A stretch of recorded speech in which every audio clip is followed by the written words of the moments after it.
Well, it's about time for me to get off my lazy ass and get back to making videos now, isn't it? Isn't it? Yeah, and taking a month off, it was actually good for me. It actually, like I said, I feel re-energized. I feel like I'm just ready to do this all over again and just have fun with it, and hopefully bring the same level of energy that I usually bring to it. And hope you all have been good since the last time I made my last video, my rather lengthy hiatus. Hope you all have been doing well. Hope you all had a good July 4th. Merca. I had a very good July 4th. It was almost too good, but I won't elaborate on that. It actually delayed this video. I was actually going to film this video Thursday night, and I lost power. So it was almost like somebody did not want me to make this video, because then the next day it's the 4th of July, and it's like, I'm not doing anything on the 4th. Screw that. I'm not making videos. I'm going to be drinking beer and doing other, things to celebrate America. Beer, burgers, baseball, boobs, perhaps, if you're lucky. Various other ways to celebrate our country, and that's all well and good now, isn't it? But yeah, so this video, starting off in similar fashion to how I always begin. It's like I took a month off and I'm still having to put the damn thing off because of distractions. Some of them fully within my control, and other ones, clearly not within my control, but whatever, I've rambled on long enough. Let's jump into the meat and potatoes of everything. So, again, back to doing videos. I think it's time for me to do another Q&A. I haven't done one of those in a long time. I haven't done one all year, mainly because of all the other big projects that I opened up the first half of the year with. But, I want to do another Q&A. Now, it's going to be a little bit different this time because YouTube's private messenger system sucks completely. Ever since they updated it, it is absolutely terrible. So I won't subject any of you to that and require any of you to submit questions through that method, because it's a pain in the ass, and it's just terrible the way they've done that. So from now on, for Q&As, post it in the comments section down below. Just post your question, and then I will answer it when I film the video. Now, again, this is going to work very much like it has in the past. Some of the more recent ones that I've done, where you get to ask two questions. One wrestling-specific question, and one non-wrestling question, where you can just go off the wall and ask me whatever you want. Whatever, it doesn't have to relate to anything. Just ask me whatever you want. And whether it be about movies, TV shows, any wild thing that can come to your mind. There are no restrictions. Whatever. Just have fun. So you get to ask two questions, one wrestling, one non-wrestling, and that's how it's going to work. And post those questions in the comments section below, and then I will get to them when I film the video. So there's that. I also feel like I should do something for SummerSlam. Like there should be some kind of a SummerSlam video that I do, or at least a couple of SummerSlam videos. Nothing on the level of what I've done for WrestleMania, because I don't have the same level of knowledge of SummerSlam that I do of WrestleMania. It's actually quite remarkable. There were actually a few SummerSlam shows that I have little to no memory of. Like, I'm thinking, and some of them are fairly recent too, like 2007. I have no memory of that show at all. Ask me what the main event was. I'm sure Cena was in it. I can't elaborate beyond that. That's all I got. 2010 had the Nexus match. That's pretty much all I remember. What was 2011? See, 2011's another one I don't really remember all that well. Was that was Punk Cena too, and Orton and Christian in the No Holds Barred match for the in their 8 billionth match.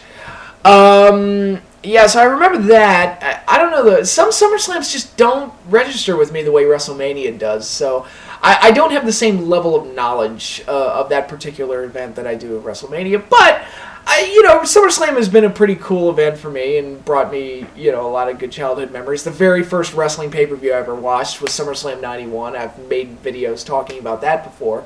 So I should do something dedicated to SummerSlam, but I'm not entirely sure what I want to do yet. Nothing, again, like I said, nothing on the level of what I've done for WrestleMania, but I got a couple of ideas for some videos, so be on the lookout for those.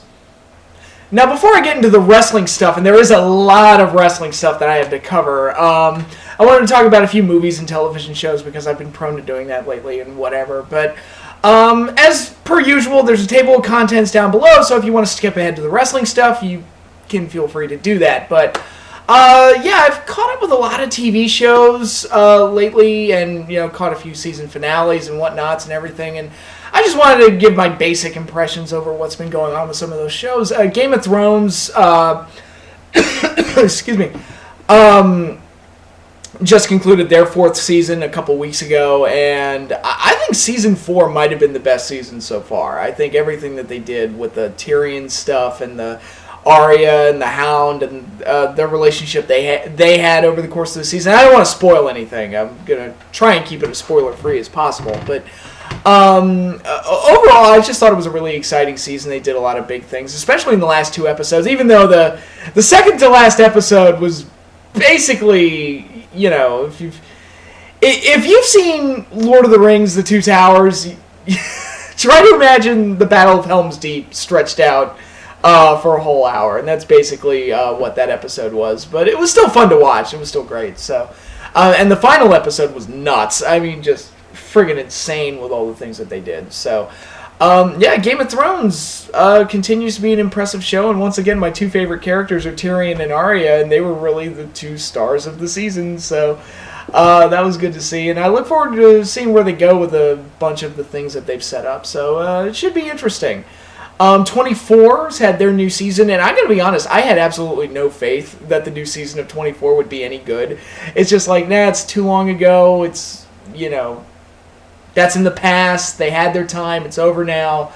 I don't think they can come back and make a good season out of it. Well, I was wrong. The season's been very, very good. Really recaptured that old 24 magic. And I think it also helps that the season was shortened down to 12 episodes, I think.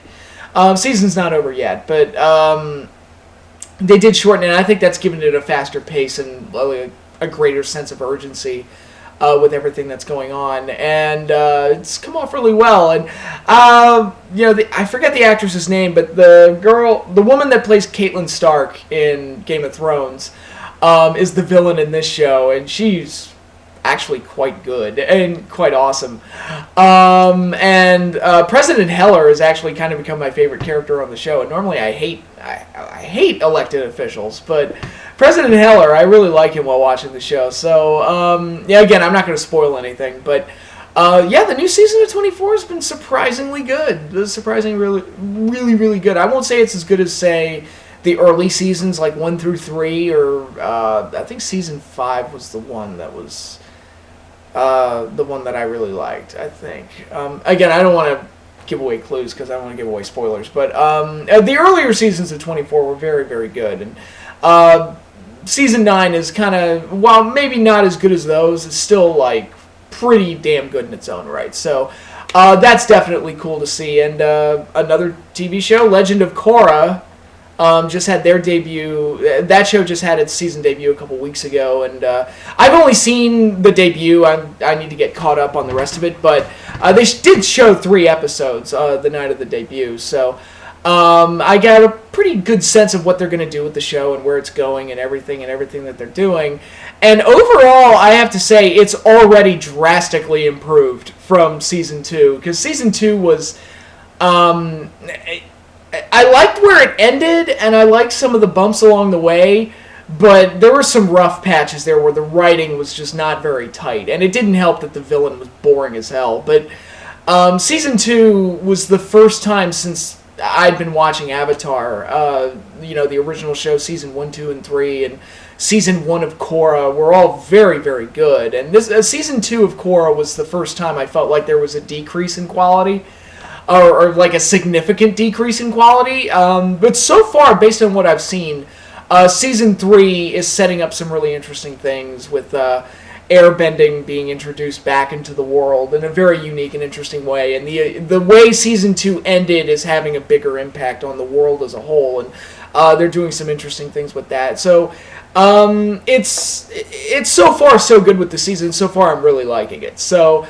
we'll see how it goes, and we'll see how it turns out. But like I said, they've already gotten off to a much better start than they did last season. So, yeah, so if you're looking for things to watch on television, get caught up on Game of Thrones, or go ahead and marathon 24, or get back into, if you're into animation, get back into Avatar by watching Legend of Korra, because I think Season 3's been pretty solid so far, at least based on what I've seen. So there's some recommendations for you. Now it's time to review some movies. I haven't done that since Maleficent, I think. That was the last movie I reviewed. It was either that or X-Men, one of those two. But yeah, I've seen a few more movies in the month that I've been off, and thought I'd offer my opinions on some of those, even though it's extremely late with some of them, but whatever. How to Train Your Dragon 2. I was a big fan of the first one, and I thought it was just a great animated movie, and one that really caught me off guard and really...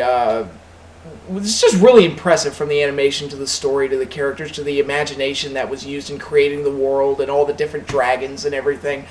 It was really, really good, and the second one pretty much follows suit. I think the original's better, and I maintain my original criticism that the trailer for this movie gave away way too much. Way too much. And that's not so much an indictment of the movie, it's more an indictment of the way studios put their trailers together. Seriously, you don't have to outline the whole freaking movie for me before I go see it. You can keep some element of mystery, it'd be fine.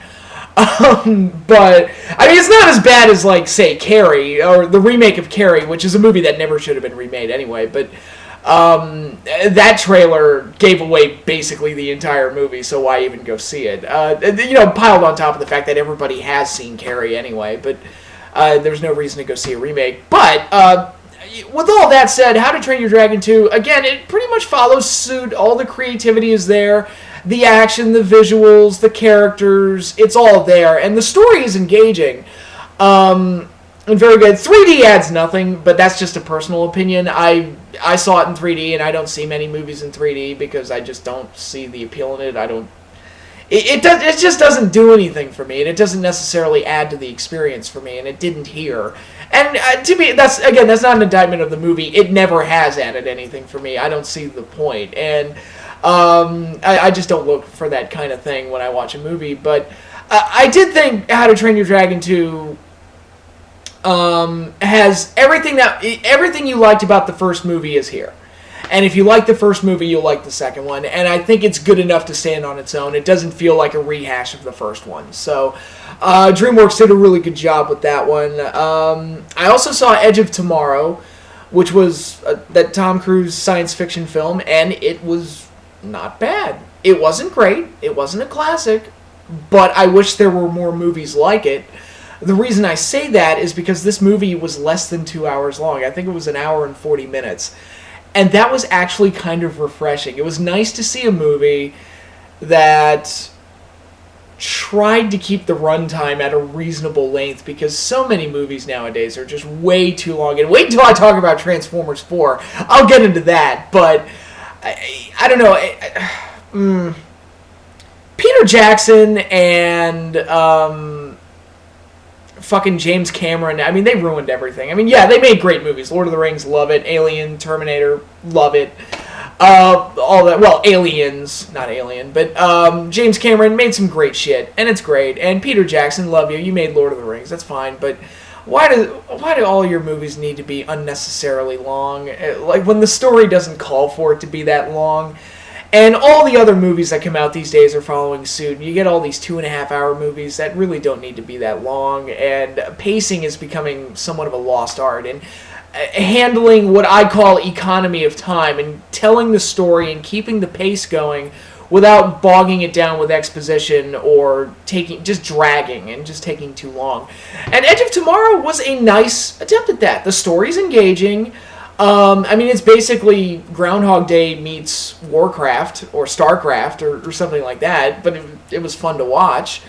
The acting, for the most part, is good. I don't know if I would have cast Tom Cruise in the role, but he does fine with it, and Emily Blunt is great in it. So, it's entertaining, it's good, and I didn't regret seeing it. And it also felt nice that my butt didn't fall asleep while watching it either. It was just a nice, well-paced, well-made movie, and that's really all I expected from it, and it was perfectly serviceable in that regard. And again, I wouldn't mind if there were more movies like this, where they at least try to scale back a little bit and not just, keep us in the theater way too long. But that's a pipe dream, really, because so many movies are just way longer than they need to be. But the other good movie I wanted to talk about was 22 Jump Street, another sequel that I didn't have much faith in.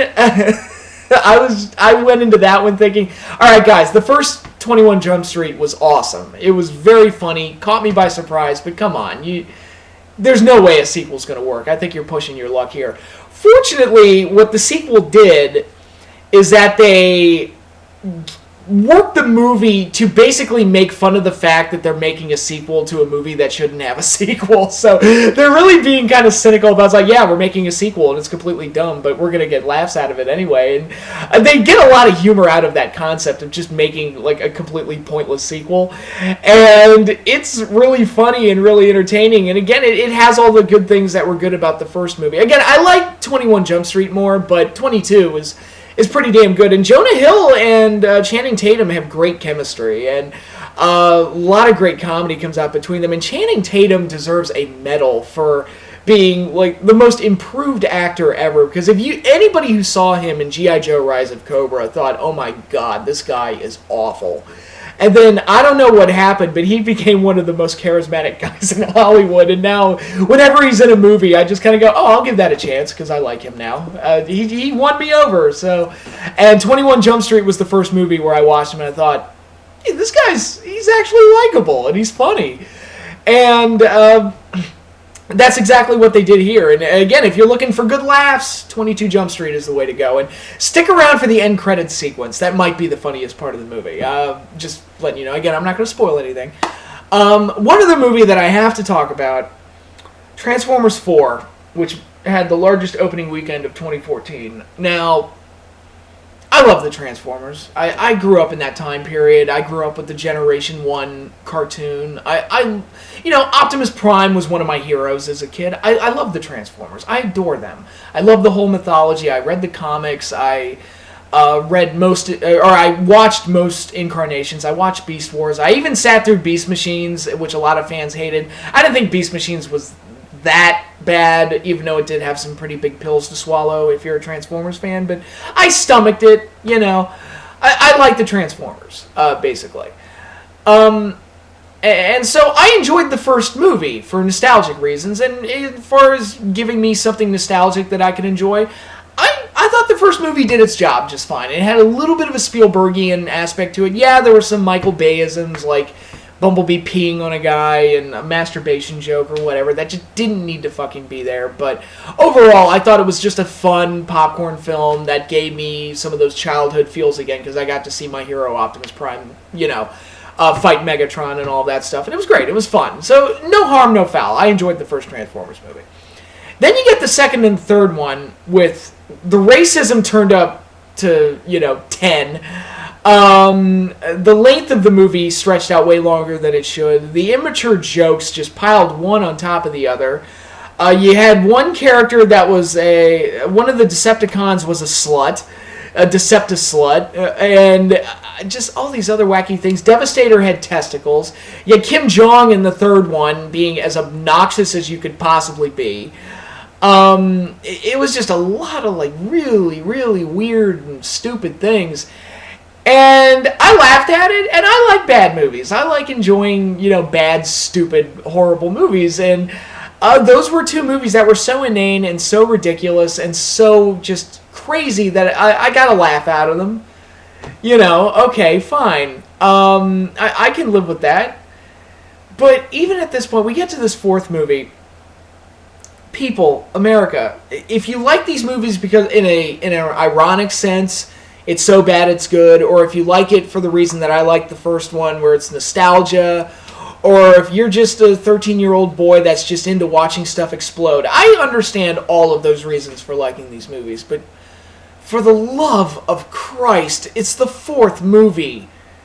And this movie does nothing new. I mean, literally nothing new. And no, the Dinobots don't play much of a role in it at all. I mean, we'd had other creature like Transformers in the other movies, so they didn't add anything.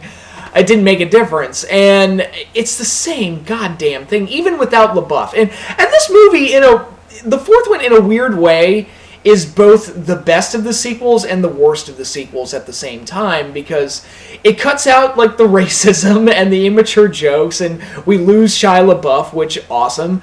No complaints there. But at the same time, the story makes absolutely no goddamn sense. Like, none at all. And the MacGuffin's name is Transformium.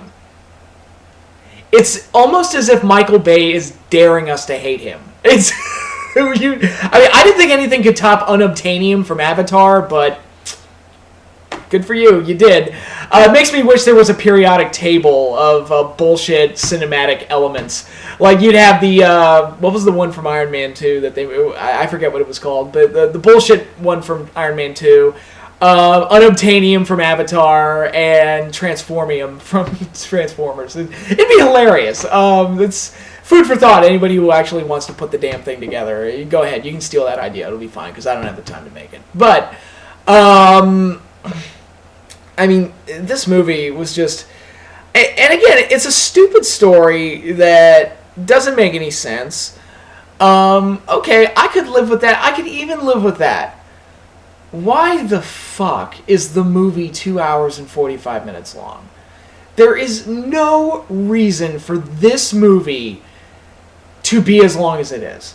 And again, it just builds on that thing where it's like, this is the one where, even without the immature humor and without the racism and all that other stuff that people just bashed the second one for, especially, even without that stuff, it really does feel like Michael Bay is just daring us to hate him, because it reminds me of that episode of Rocko's Modern Life where Ralph Bighead, deliberately tries to sabotage his latest animated project and just throws whatever crap he can out there, and people just eat it up. I kind of feel like that's where we are right now with the Transformers movies, where it's like, it really doesn't matter what he does. They're gonna make a shitload of money. It just doesn't matter.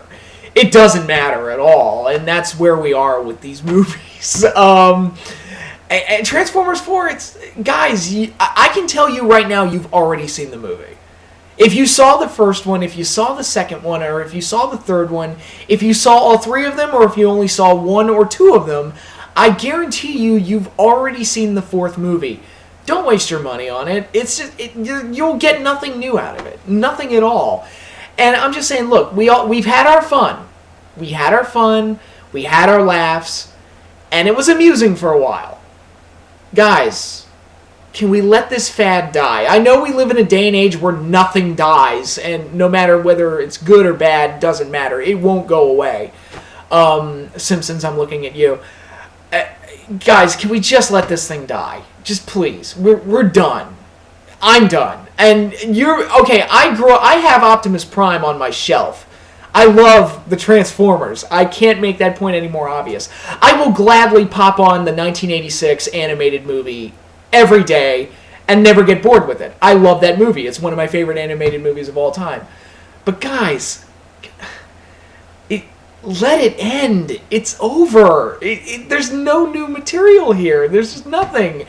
And Michael Bay has shown that he has no interest in doing anything that new with it. Or in his mind, just throwing the Dinobots out there with no build-up and no explanation. It's like, oh, that's something different. And it's really not.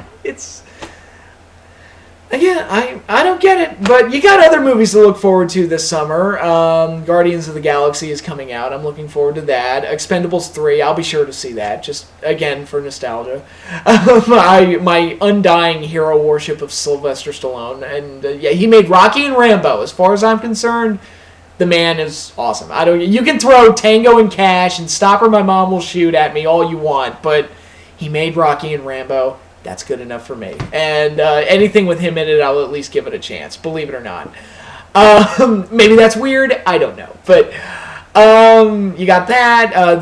The Michael Bay Ninja Turtles movie is coming out, which that looks like it's going to be a disaster. But can it be any worse than the third Ninja Turtles movie? I don't know. I mean, that'd be hard to top. I mean, that movie's a piece of shit. But... and not even in a good way. Like, the second movie is bad, but it's awesome bad, like with the Vanilla Ice song and everything. Ninja Turtles 2 is not a good movie, but it is awesome. So that's one I recommend checking out, even though it's technically not a good movie. That one's a lot of fun, but the third one, no bueno. And this one, it doesn't look good, but I can't imagine it being any worse than the third one. So who knows? Maybe it'll actually be a step up from the last live-action Ninja Turtles movie. Who knows? What else is coming out? I was interested in seeing Earth to Echo. That looked like it kind of had this weird Spielbergian kind of E.T. quality to it, but I heard it's not very good, which is kind of disappointing. Because I thought, based on what I saw in the trailers, it looked like it might be a bit of a surprise hit. I thought it'd be a movie that would catch people off guard a little bit, but apparently it's not that good. And I'm like, oh, okay, maybe I misjudged that one. But I'm trying to think, is there anything else? Anything else? Oh, Dawn of the Planet of the Apes is coming out. I keep forgetting about that movie. I don't know why. That one looks awesome. I can't wait to see that one. Why do I keep forgetting about the awesome one? The more I see about that movie, it's like, wow, that actually does look pretty damn good. So, yeah, more apes. I'll go see that in a heartbeat. No problem. But yeah, those are the, my movie updates for now. Hopefully I didn't bore you too much. But yeah, now let's jump into the wrestling, because I've got a lot to get into. Now, in the last month, a lot of updates have happened with several wrestling promotions out there. And I'm going to be talking about WWE, Ring of Honor, and TNA, and the various things that have happened with all of those promotions. And I have to say that maybe I'm just getting a little nutty now. I don't know.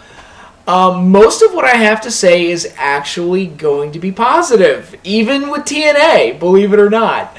I have found some nice things to say about the multiple wrestling promotions. Maybe I'm just getting too soft. Is that... I don't know. Maybe I'm just weird. But I'm not saying that wrestling is stupendous right now. I'm not saying that, all the companies are lighting it up and we're heading to another boom period or anything like that. I'm just saying that generally...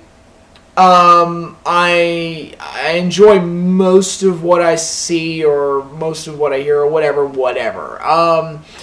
It's not all great, obviously, but there's some stuff to enjoy, basically. Even with TNA, believe it or not. And I guess I'll open up with them. What has happened in the last month with TNA? Well, they had Slammiversary, one of their bigger pay-per-views, and it was the...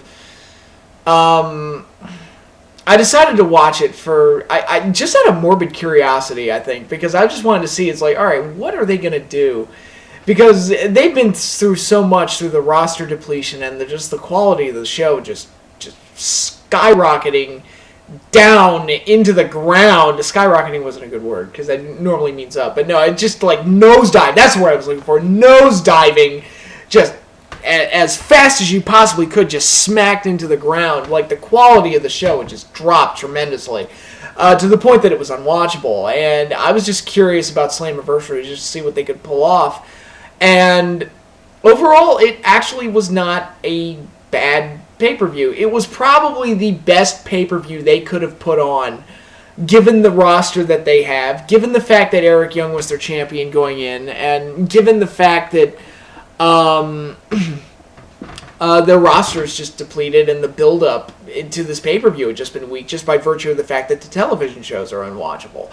So with seemingly everything going against them, Slammiversary actually managed to be a halfway decent show with a lot of, no great matches or anything, but a lot of solid matches. Like Aries and Kenny King was solid, and Joe and Lashley was solid. The ladder match was solid. I'm glad they didn't do Ultimate X, because I'm just sick and tired of Ultimate X. They've done like 100 of those things, and it's just not... It's not special anymore. The Ultimate X is the Transformers 4 of gimmick matches. It's just... He's like, yeah, it was fun for a while, but at too much excess, we're done. It's over. No need to do it anymore. But, I'm trying to think what else was on the card. They put the Von Erichs out there for their match, and that was a nice way to, get that particular crowd happy and, get some bells and whistles. They put Team 3D in the Hall of Fame, and, again, more bells and whistles type thing, but it was a nice moment, so I won't let it, it wasn't bad. I think Willow and Magnus had an okay match, even though I don't understand the Willow character at all. It's like, I feel like Jeff Hardy snorts a line of cocaine, goes out there and plays the character. That's what he's doing. But I don't get it. It's like, I feel like, actually, a more accurate description probably, I feel like I'm watching Jeff Hardy try to play Sting and fail miserably. But whatever the case is, I don't know. But, overall, the cage match main event wasn't bad either, and it had Lashley in it, for God's sake, because they lost MVP. It was supposed to be Eric Young and MVP, to which I was like, that is going to be a disaster. But MVP got hurt, and he was probably going to win the title, but it seems that way anyway. And they had to put Lashley and Aries in there with no build-up or anything. I mean, what do you do in that situation? But it just throw 3 random people into a cage match, and the match itself was not bad. So I was shocked that Eric Young won, because it's like, oh wow, they really are gonna run with him as champion.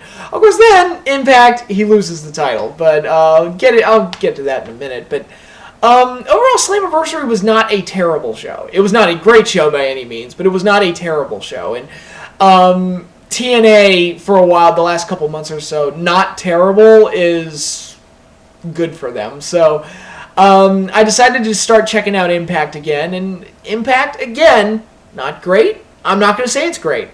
I'm not even going to say it's that good. I'm just going to say it's better than what it was the last time I watched it. I don't know if that's, good, if that's necessarily a compliment, but the show's gotten at least a little teeny tiny bit better, and I know that the New York show tapings have already happened. I have avoided the spoilers. I haven't read anything, so don't spoil anything for me, please. I haven't read anything, but I do want to check those shows out, because I'm just morbidly curious for what TNA is going to do with those particular events. And the buzz that I'm hearing from what people are telling me is that these are some of the best shows TNA's ever taped. And it's like one of the best sets of tapings they've ever done, which is kind of shy. Even though I think they filmed like 2 months worth of television. But, that's interesting, I guess. We'll see. I know they're doing they already taped it. But I know they're doing Destination X during these tapings, and they're bringing in a lot of old X Division guys, which, that'll help, if nothing else. I know that they're doing some ECW angle, to which that makes me groan, because it's like, oh, come on, not another ECW reunion bull crap. It's just, again, ECW, you had your run, let it die. It's over. It's over, okay? Good grief, how many ECW reunions do we need? Speaking of reunions, I hear the Hardy Boys are reuniting for this show. That's kind of my reaction. It's like, whatever. They're not the Hardy Boys. I imagine they're probably not the Hardy Boys that we got, 7 years ago, or 10 years ago, or 15 years ago. But whatever.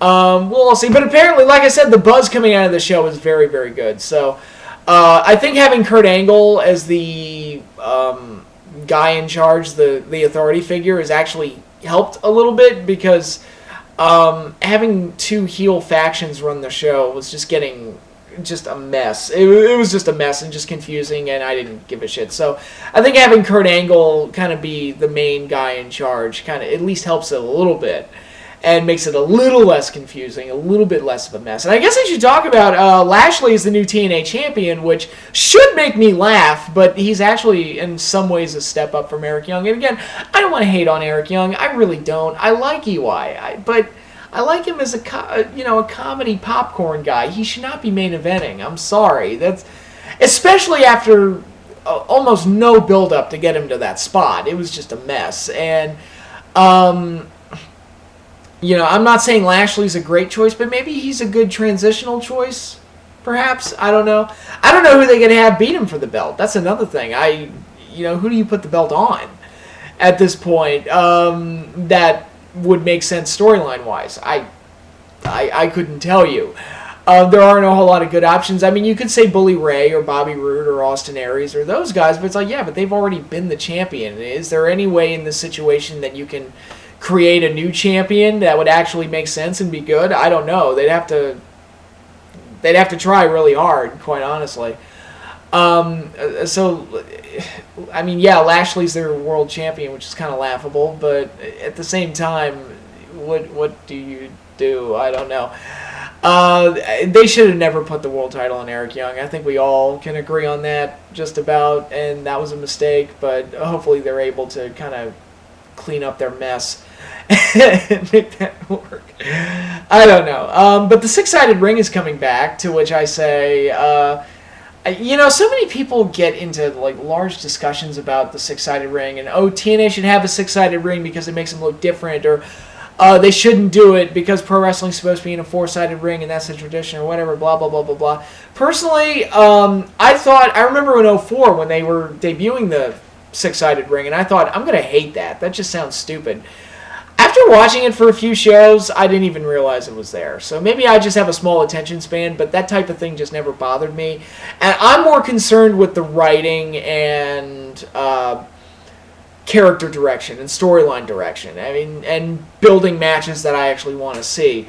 The shape of the ring doesn't necessarily do anything for me. It's kind of like 3D in the movies, like I was talking about earlier. It's like, look, I don't really care. And if it's a little jarring at first, I mean, I kind of get used to it after a show or two anyway. So, whatever. So yeah, they're back to six sides, and I go back to just shrugging my shoulders and like going, whatever. There's something else I wanted to talk about. What was it? Oh, Bound for Glory. That's another big announcement. Bound for Glory is going to be held in Tokyo, Japan, as part of TNA's working relationship with Muda's promotion, Wrestle One. That's interesting. I don't know what they're going to do with it. I don't know if it's going to turn into what Starrcade 95 was, where WCW worked with the New Japan talents, and it was, it's fun and it has a different flavor to it, but at the same time, that Starrcade didn't have a whole lot of build to it, and it really felt weird to throw the WCW guys up against all these Japanese guys with no real build up to it, or not a whole lot. It didn't feel like it was it was supposed to be any kind of a big payoff or anything. It felt like a B pay-per-view almost. It's supposed to be the big show that they're building to. So I don't know what they're going to do with this, and if they are going to have the TNA guys like interact with the Wrestle One guys, and it's going to be like an interpromotional card and everything, then they should probably start building it up now. I think they've dropped the Bound for Glory series, which I know I like that concept, but at the same time, they kind of fucked it up last year, so it's like, all right, whatever. And at this point, it's like, you know what, if you can't handle it, it's a good idea, and they should do it, but if they can't handle it, then I'd rather have them not do it as opposed to doing it and fucking it up. So, and at this point, TNA fucked a lot of things up. So, it's like, fine, you dropped the Bound for Glory series, fine, whatever. But Bound for Glory in Tokyo, that's going to be interesting. I wonder how that's going to come off and how that's going to be. And it is good to see them taking advantage of that working relationship with Wrestle One and trying to make something out of it and trying to make some special things happen out of it. So, it's really interesting, and I'll actually check out the show just to see what's up. So, TNA, I'm not saying they're good, and I'm not saying everything is okay and the worst is over now, but there are signs of improvement. That counts for something, right? Now, in talking about Ring of Honor, I definitely have to bring up the Best in the World pay-per-view event, which was Ring of Honor's first live national wrestling pay-per-view. So, obviously, it's a big deal, and I should talk about it. I did see the show, and I rather enjoyed it for the most part. I know I saw Truth Slayer's review of it, and he compared it to Barely Legal, ECW's first pay-per-view, and said it didn't quite have the same spark that show did, and that's true. But I think getting onto pay-per-view is just not as big a deal now as it was when ECW did it. Like, when ECW did it, and especially when you look at the history of that promotion and how long it took them to get onto pay-per-view, and the story behind how Barely Legal happened might be the most fascinating story of how a pay-per-view came to fruition for a wrestling promotion, even more interesting than the first WrestleMania. I will go that far. It's just a fascinating story about all the peaks and valleys that happened in making that happen, and ECW ultimately pulling that show off. So yeah, Ring of Honor doing it now in 2014 doesn't quite have the same spark to it that it did back then. But it was still, for what it was still a good, solid show that showcased the athleticism that Ring of Honor is known for. Most of the matches were fine. The 6-man opener was good. The I Quit match was solid. The Kaz and Daniels versus Red Dragon, that was a really, really good tag match. I have to say, I was really disappointed in Matt Taven versus Jay Lethal. I thought they were going to have a really good match, and I like both guys a lot. But, and granted, maybe it was a little weird to see Jay Lethal work heel, and that's something I'm not quite used to yet. But I've always been high on Matt Taven, or at least the couple of times that I've seen him, and I thought him and Lethal were going to go out there and tear it up, especially after I saw War of the Worlds, and I saw how great the great match that Lethal had on that show, and Taven, the match he had on that show, he looked really good. And I thought, man, they're gonna hit it out of the park at Best in the World, and they didn't really. It was just kind of this meandering, kind of blasé match, and I was a little disappointed by it. I thought they were gonna do much better, but what can you do? The tag match of the Briscoe brothers versus Matt Hardy and Mike Bennett was crazy.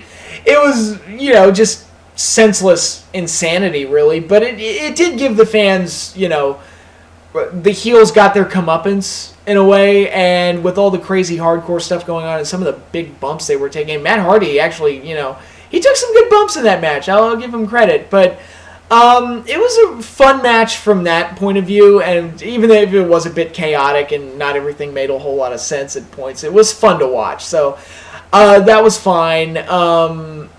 It's just overall up to down, it was just a really solid card for the most part. And the main event was also really good, with Elgin winning the title, which I thought was a cool note to go out on, and I really enjoyed that. And it was cool to see Mike Elgin win the belt, because he's probably one of the better guys that Ring of Honor has that's never been the champion. And I think closing out their first national pay-per-view with the title change, while predictable, was a good way to end it. And Adam Cole and him went out there and had a really good main event at the closer. So that was all well and good and all fine. Kevin Steen is getting ready to wrap up with Ring of Honor. He's signed with WWE, apparently. So that'll be interesting to see how Kevin Steen will fit into WWE. I'm already thinking in my head, put him on NXT. You got El Generico there, Sami Zayn, and it's like, maybe you can do something there. Just a thought. But so in his final tour, or his final string of matches and shows with Ring of Honor, he's going to be working with Silas Young, and they had a match at this pay-per-view, and it was an okay match, nothing bad. What I really like about it, though, I really like Silas Young. There's something about his character that I really like, and it's not even that he's like the best athlete in the world, or he doesn't do the fanciest spots, but he's able to get you to hate his guts, and that's more important than anything. I look at him and I just go, wow, you're a dick. I hate you. And he's just got this natural hateability to him that I really like, and I really do appreciate. He kind of reminds me of, who am I thinking of? Name's escaping me. He reminded me of some old wrestler, and I'm sure I'll think of it after I'm done filming, but he just comes across like a natural prick, and I think he's a good opponent for Kevin Steen on his way out, and you'll probably see something where Silas Young puts him out, and they'll try to get heat on him or whatever, but there's a character I like in Silas, if nothing else, so that was good as well. So overall, Best in the World was actually a pretty solid pay-per-view. I won't say it's one of the best shows of the year or anything. Well, maybe it is. I don't know. But it was still an enjoyable pay-per-view from what I saw. I think I liked War of the Worlds more now that I think about it. But as a show and as a live national pay-per-view, I thought Ring of Honor did just fine. Production-wise, they did okay, about as well as they could. There were no mishaps, and nothing went wrong. Everything went according to plan, and overall, it was just a good, solid event. Now, good for Ring of Honor, and the better they do, the better it is for wrestling. I always root for other companies to do better and better, because it's important to have other options out there and places to go and places to learn and places to hone your craft and stuff. If different flavors of wrestling and different styles and all that. So, yeah, Ring of Honor, they put on a good show. What can I say? I just really enjoyed it. It was David Schultz. That's who Silas Young reminds me of. David Schultz, the guy who slapped the interviewer. For those of you familiar with that old story. One of the more embarrassing media wrestling moments, if nothing else. But yeah, Silas Young kind of reminds me of David Schultz a little bit. He's got a little bit of that asshole personality there. So that's who I was thinking of. Yeah, now moving on to WWE with the discussion. Obviously, I have to talk about NXT because I have worked that into my weekly viewing, and I'm still enjoying it. It's just a good, solid, basic wrestling show that does a lot of things right, builds stronger characters, and hopefully ends up building to bigger matches down the road like they did at TakeOver. And, I'm enjoying the women's division they have there. I don't feel like I'm seeing the same match every week with the Divas, or the women, or whatever they call the division on NXT.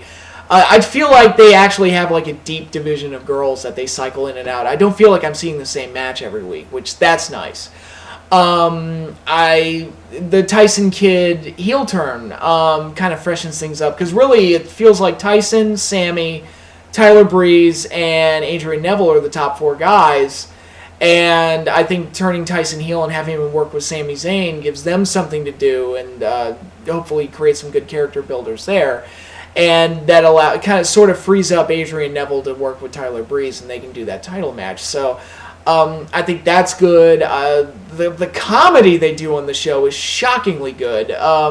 They did a bit with Bo Dallas as Mr. NXT, where he's trying to get back onto NXT, and Sami Zayn beat him, and then he unmasked him and showed what everybody was able to figure out, that it was Bo Dallas, and security tried to take Bo Dallas away, and it turned into this hilarious Keystone Cops-esque bit where they're chasing him all over the arena and stuff, and it was hilarious. It was really, really funny, and it's nice to have wrestling comedy that's actually legitimately funny, and that's kind of the thing.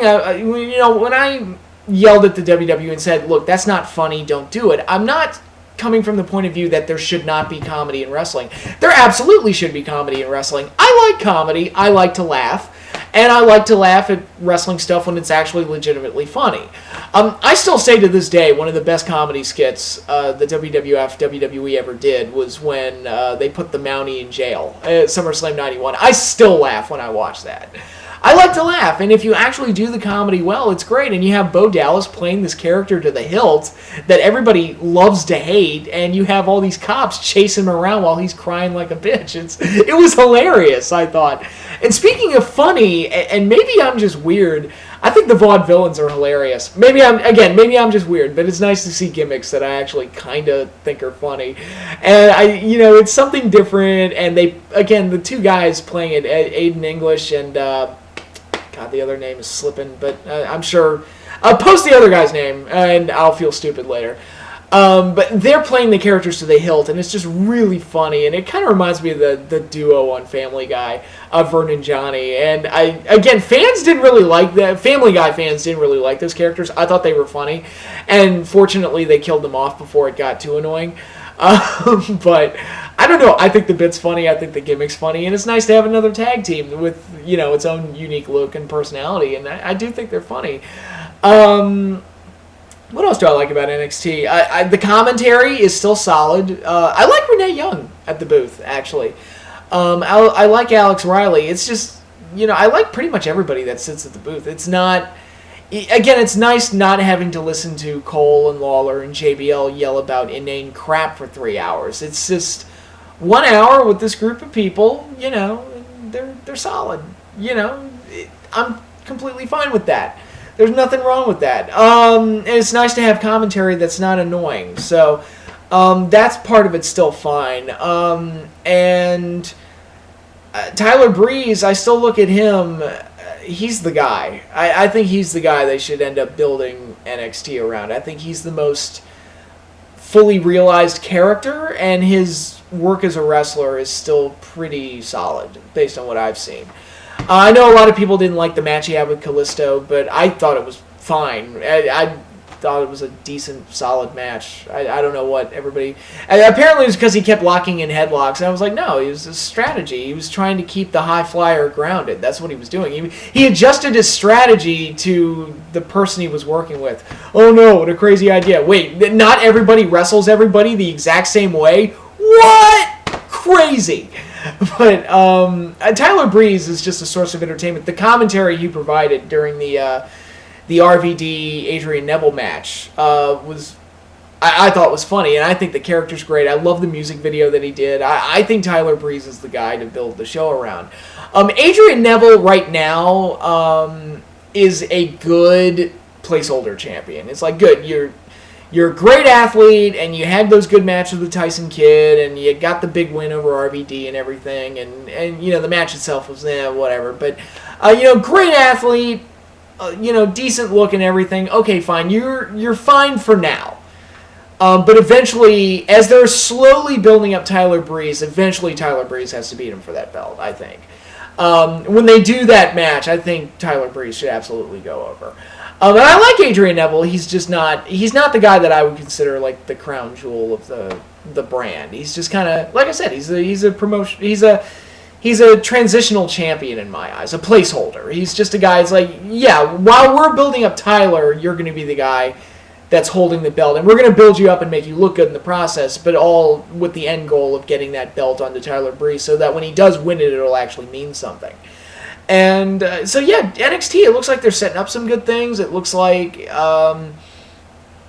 got a pretty nice rhythm where it's a consistently entertaining show, and I like that. It's fun to watch. I enjoy it. It's refreshing in a lot of ways. Again, I'm not investing a whole lot of time in it. It's just an hour a week, whereas Raw can be unwielding. Sitting through a 3-hour show, and Impact is 2 hours, and that can be a chore. Anybody, God bless anybody that tries to watch SmackDown. I don't know how you do it, but. You get the show, NXT, they establish the characters, they build storylines, they have wrestling that makes sense, they have entertainment and everything, but it's only an hour long, and I don't feel like guys are overexposed or they're, overdoing it with certain guys. Not everybody wrestles every week, and that's also nice. So I'm not getting sick of seeing anybody yet. So NXT, it's one of the more enjoyable, it's probably the wrestling show I'm enjoying the most these days. It's just good old-fashioned basic wrestling, and there's nothing wrong with that. And it is interesting to watch and see, okay, who's going to eventually be called up to the main roster? Because part of me is kind of at this point where it's like, I don't want Tyler Breeze or Sami Zayn to get called up because I feel like they'd get lost in the shuffle on the main roster. But as the top guys in NXT, I'd be cool with that. Just keep them around there and let them keep being them awesome selves, and that'll be great. But yeah, NXT, WWE's developmental program has actually turned out to be quite a solid little wrestling show, and I'm glad I picked it up and started watching it. And a big thing I have to talk about with the WWE is the pay-per-view they just had, Money in the Bank. A lot of big stuff happened on that show, and there's a lot to talk about. What did I think of it overall? It was okay. It was another show that I was just kind of like, it was all right.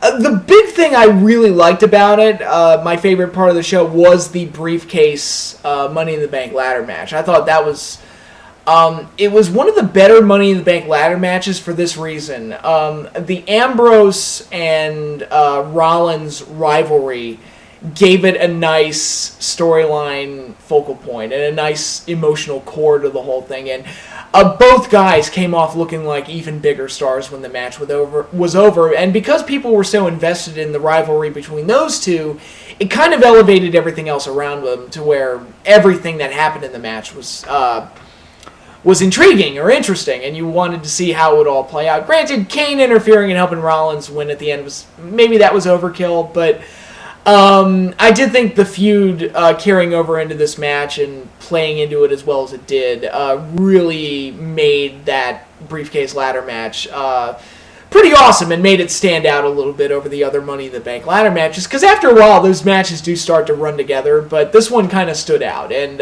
for that reason. And of course, the spots they did and the craziness and everything, it was all there, and all the death-defying spots and everything. So that was my favorite part of the show, and I thought it was very good overall. The tag title match was good, Usos versus Wyatts. That was a solid match. I kind of wish the Wyatts had won the belts, but that's just me. But overall, I thought that was a pretty good opener. What else was on this card? You had the main event Money in the Bank ladder match for the vacant WWE World Heavyweight Championship, which John Cena won, and we knew it was coming. We know. It's going to be Brock and Cena at SummerSlam, so it really makes the four-way at Battleground seem completely pointless, because, like, look, we know that it's going to be Brock and Cena at SummerSlam. We just fucking know. And, we're all like, I know we're bored with it. He's a 15-time fucking champion, and nobody fucking cares anymore. I can't even muster the energy to get angry. It's just like, there we go again. John Cena has successfully beaten me into apathy at this point, but it's like, fine, whatever. He won again. Woohoo. And the match itself was okay. It was nowhere near as good as the other ladder match. It didn't quite have the same flow to it the other one did. I don't know. Maybe it's just having two ladder matches on the show hurt it. Where you have this one where everybody's diving off the ladder and, almost killing themselves. And in this one, you don't have that as much, so it just seems lesser by comparison. I don't know. Maybe that's just me. The ladder match was it was okay. Which is, I guess, is fine. But I'm trying to think of what else was on the show, because there wasn't a whole lot that I really liked. There was a Divas title match, Paige versus Naomi. The effort was there, but the crowd still isn't that invested in Paige, and I think that unfortunately that's hurt her entire title reign, which I'll get into that when I get into the specifics of what's been going on Raw.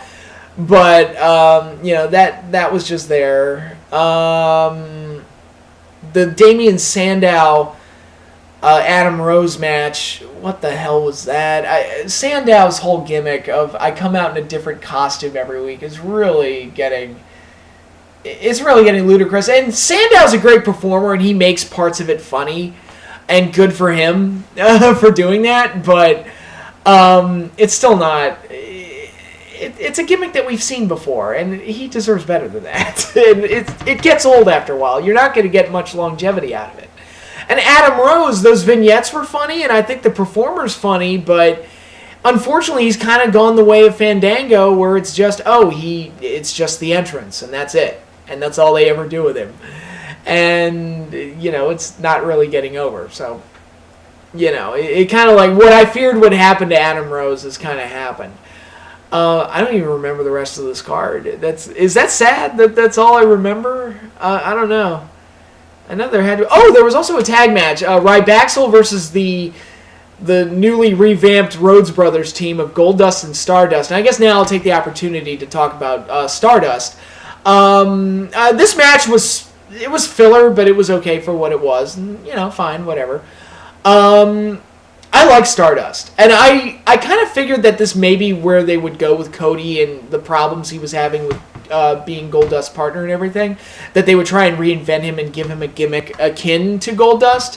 I actually do like the gimmick, and I approached it with apprehension because okay, let's see if Cody can make this work, because I remember when they had him do the Dashing Cody Rhodes thing, and he was okay with that, but where he not messed up, but where he was miscast was when they had him do the Undashing Cody Rhodes, where he wore the face mask and and acted like a psychopath. I didn't think that worked. That didn't suit him at all, and he looked uncomfortable doing it, and it just didn't come off well. But Stardust, I think he's entertaining. He kind of has a David Bowie edge to him, which my friend Eric made that comparison, and it's a really apt comparison. And I think he's playing the character to the hilt. It's fun. It extends the life of the Rhodes Brothers tag team, which I'm all for that. And I think it's great. They actually do look like a tag team now. I think it's great. Stardust, Cody's making it work, and I think having him paired with Goldust is actually making it better by association, and I actually do like it, which, as weird as that sounds. I think is that pretty much it for Money in the Bank. Rusev and Langston pretty much had the same match that they had last month, so nothing new to report there. Yeah, I think that I'm sure I'm missing a match or two, but basically that's Money in the Bank in a nutshell. I really like the briefcase ladder match, and I guess everything else was kind of okay, but there wasn't a whole lot to really get excited about or get overly enthusiastic about, again, except for that briefcase ladder match, which was great. I'm going to wrap up this video by talking about the general direction of the WWE, namely what I've been seeing on Raw from week to week over the course of the month that I haven't been making videos. And again, it's, up and down. There's definitely some bad things on the show, but there's also some really, really good things on the show. So overall, I'm not hating the experience of watching Monday Night Raw every week, even though the shows are too damn long. But there's a lot of good stuff going on. I've already talked about Stardust. I'm so upset that Bad News Barrett got injured because he was really on a roll. It's funny. I didn't like him at all when he was in Nexus. He just bored me to tears. But this whole bad news thing, it was a great gimmick. Again, it was funny, and I like wrestling comedy when it's done well. And it's a tough break for him that he got injured. But I was really enjoying him until that happened. Cesaro is in this weird transitional phase where it's like they haven't fucked him up. That's not the problem. It's like they're trying to find a direction for him to build him into something bigger. Because right now it's like, it's clear that they want to make something out of him. They just haven't quite found the direction yet. Although that was weird to have him lose to Kofi during commercial break. That was bizarre. That was, which I don't think I've ever seen that happen in the entire history of my life watching wrestling on television. I don't think I've ever seen a match end during a commercial. Maybe I'm wrong, but I don't recall ever seeing it. But I already talked about Stardust and how much I actually pretty surprisingly so. I actually do like the gimmick. I don't like the Damian Sandow stuff. I didn't like the Vicky and Stephanie stuff. I'm sorry. I know a lot of people liked it. I was just kind of.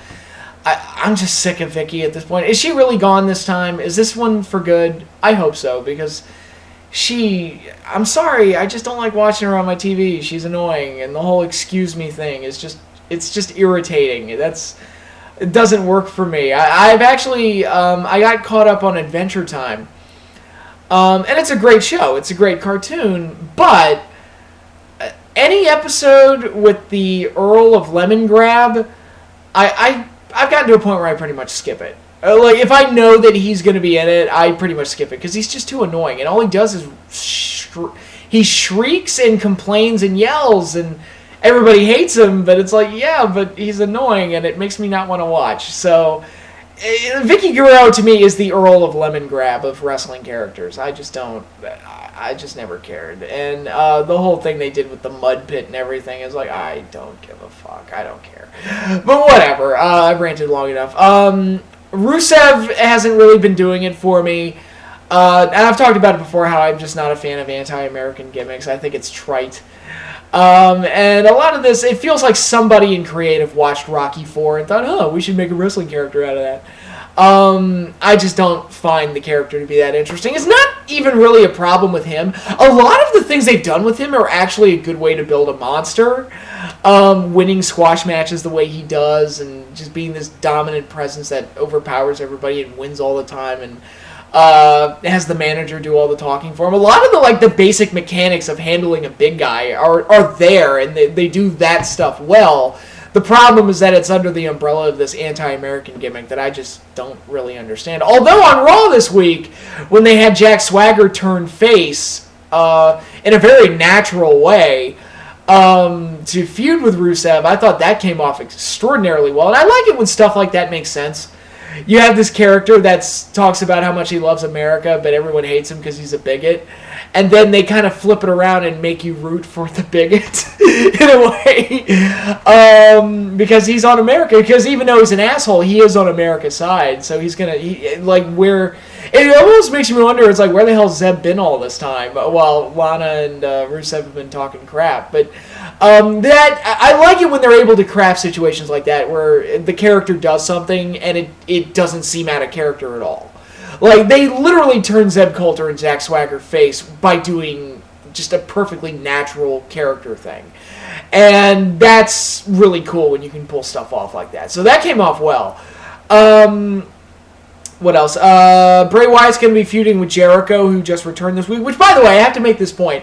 They kind of pulled a little troll bit on us by having... We all knew that Jericho had been leaked and it was going to be him that would come out.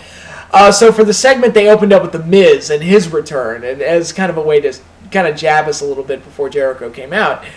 The thing about that, and tell me if this is weird, I did not know that Miz was gone.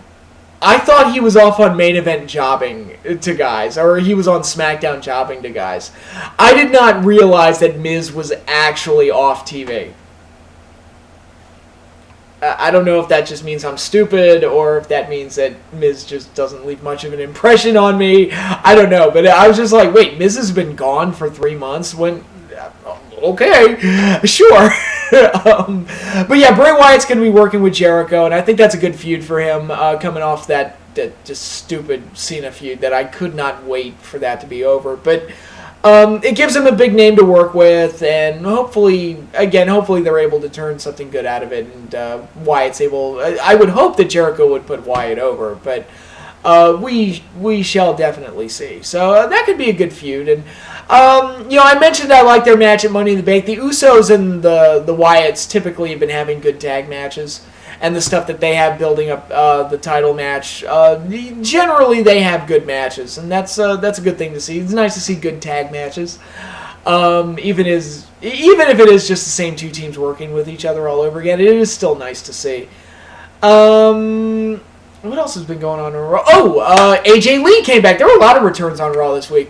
AJ Lee came back and beat Paige for the Divas title in the same way that Paige won the Divas title from her, with an impromptu title match where the champion was goaded into putting the title on the line, which was very interesting. And AJ Lee coming back instantly brings a spark into the Divas division because she's really the only well-defined character in the Divas division. And I thought the way they did it, it was almost like a double turn where AJ comes back and she's instantly the face, and Paige got humiliated, and that could be the catalyst of making her a heel. And I think that'll help because, as I've said, Paige as champion was not working. I don't want to blame it on her. I blame it on the fact that they put the belt on her first night in without establishing a character, and then as it went on, she was just kind of I'm the good guy, and that's all there really was to her, and that's not what I was told she was. Again, I didn't see any of her NXT stuff, but I was told she was kind of the anti-diva badass that, had kind of an attitude and didn't like anybody else, and was kind of like a female CM Punk in a way. And that's how she was described to me. And that's not what we've been getting on TV. And it's just it was not working. And hopefully bringing AJ Lee back will bring a spark back. And doing the title change the way they did, I think they could get a good story out of it. And good way to execute the double turn and do something good with that. So that was all really cool. And the big thing that I want to talk about... The big thing that I love about Monday Night Raw the last few weeks, and it just makes me want to watch the show week to week to week, The Shield is still the best part of the show, and the faction no longer exists. But those three guys really add to the show and really are the most interesting characters on the show. Roman Reigns, and if the rumors are true, he's being set up to face Brock Lesnar at WrestleMania for the belt. I don't know if that's the plan. I doubt... I'm so cynical towards WWE Creative. I doubt they've thought that far ahead. But because there are some years where they'll throw a Mania card together and really? That was a year's worth of planning? Somehow I doubt that. But Roman Reigns is really one of the better baby faces on the show, I think, and it's because he's not a smiling idiot. He's still the badass that he was when he was in the Shield, and he's just being a badass against heels now, and people love him for it. So it works. And that segment he had with Sheamus backstage, where Sheamus is like, "Oh, fella, you're a tough guy, and I like you because you're a tough guy," and blah, blah, blah. And Roman just has this look on his face like, shut the fuck up. I've kicked your ass so many times. Just let me lace up my boots and do my thing. Just shut the fuck up and leave me alone. And it was just a great moment because it really demonstrated how Roman Reigns really isn't the cookie cutter babyface, and it really makes him more appealing than a lot of the, the John Cenas of the world and the Sheamuses of the world. And I really enjoyed that segment for that reason. And he had that great line. It's like, 4 versus 3? Sounds like they need more guys. And it's like, that's just what he is. He's just a guy that goes out there, kicks ass, and, he's kind of a silent killer, doesn't talk much. The only mistake that they've made with him when they did the coffee bit was Stephanie, because I think that that's out of character for Reigns to be pulling jokes and to be pulling pranks. I don't think that really fits in with his personality and the way the character's been presented over, throughout his entire run in the company. That was the only misstep that they've done. But other than that, I think they've done a pretty decent job of handling Roman Reigns. And they got a match with Triple H on the horizon. I think that's going to be a big one. So that should be a lot of fun. But then you got Seth Rollins, who's really stepped into his own as one of the top heels on the show, basically, and Triple H is really giving him a rub and really going, full on grade A effort trying to get him over. And Seth is doing great. Triple H is doing great, and Seth is he looks like a star. And they're still working out some things like the theme music and his ring gear and everything, but he looks like he belongs in that position. I wonder if they're going to do anything with him versus Randy Orton, because Seth has kind of become the new chosen one, and Orton's kind of on the outside looking in. So I think there's an angle to play with there that they could do down the road. But I'm really digging Seth Rollins as a heel, and the feud with Ambrose is awesome. I love it, and I'm just going to say it right now. For the last month, Dean Ambrose has been the best babyface in wrestling. I just love this psychotic, dangerous personality that is just has this tunnel vision of he wants to destroy Seth Rollins. And I think they've really created a nice situation there where Seth Rollins basically can't cash in his Money in the Bank, because whenever he does, Dean Ambrose is just going to be waiting there to jump him and ruin the whole opportunity for him. So it'll be interesting to see how that story develops from week to week. And I think I think it's just a great feud, and I hope they don't do the match at Battleground. I hope they hold off till SummerSlam and just make us wait a month and maybe do a tag match at Battleground instead. Maybe do Dean Ambrose versus Kane. Oh, no, Dean Ambrose. No, Kane's in the main event. You can't do that. Maybe they'll have to do. Maybe they'll just do a gimmick match at SummerSlam. But I think I think the feud's been fantastic. I do want them to really deliver at a pay-per-view and have a really big match, and that's why I was hoping. It's like I hope they don't have a match at Battleground and then just save it for SummerSlam, because it'll be even bigger if you make them wait longer. Especially for the bigger show. But that feud's been great, and Dean Ambrose, I can listen to him talk all the time, and just the way he carries himself as a character, he is absolutely the best babyface in wrestling right now. I just love watching him. And again, the Shield continues to deliver big time, and they're not even a faction anymore, and that's really great. And it's really nice that Dean and Roman Reigns have been able to step into those kind of top babyface roles after losing Daniel Bryan, because that was really unfortunate, and it looks like we're going to those neck injuries they're no laughing business. So here's hoping that everything goes well with Daniel, and hope when he comes back it'll be better than ever, because losing him was much like what I talked about with Barrett. It's like, oh my God, we were enjoying this so much, and now we lose it. But it'll that stuff happens in wrestling, unfortunately, and I'm sure Daniel Bryan will come back and it'll be fine. At least, wishful thinking on my part. It'll be better than John Cena. At least John Cena can be the one that gets fed to Lesnar. At least I like that part of it. But oh my God, the stuff that Cena was doing with Kane though on Raw, that was another feud that just made me go, the ambulance. What was it? The stretcher match that they had where he AA'd him on the stretcher and then pushed him over for the win. It's like, I hate you. I can't stand this anymore. Whatever. The idea of the match is to beat the guy senseless to where you can lay him on a stretcher and drag him, unconscious out of the arena. And Katie literally just gets dropped on the stretcher with the AA and just pushed across like, whoopity-doo, I'll win, woohoo. I said, fuck this. I'm just strange that way. But overall, I have been enjoying Raw, and there is plenty of stuff to enjoy about it. And like I said, the more generally positive outlook of this video. I like NXT. I like, most of Raw. TNA has gotten better. Ring of Honor put on a good pay-per-view. I'm not overwhelmingly glowing with positivity right now, but I'm sprinkling it. You get sprinkled with it. For you Catholics out there, the blessing on I just embarrassed myself. Palm Sunday. There you go. With the water and everything. There you go. They sprinkle it. Sprinkle the blessing. There you go. But yeah, that's all I have for now in this another amazingly long video of mine. Taking a month off definitely helped me step back into things, and I don't feel as tired after doing this one. So I could probably go on for another hour, but I'm not going to do that to you. So I'm back doing this. Again, reminder, question and answers video. Post your questions down there in the comments section, and I'll accumulate them when it's time to film, and we'll do that. So, you get one wrestling question, one non-wrestling question. Remember that. So, just go ahead and submit those questions down there, and we'll be good to go. So, until then, I will see you all later. Enjoy your week.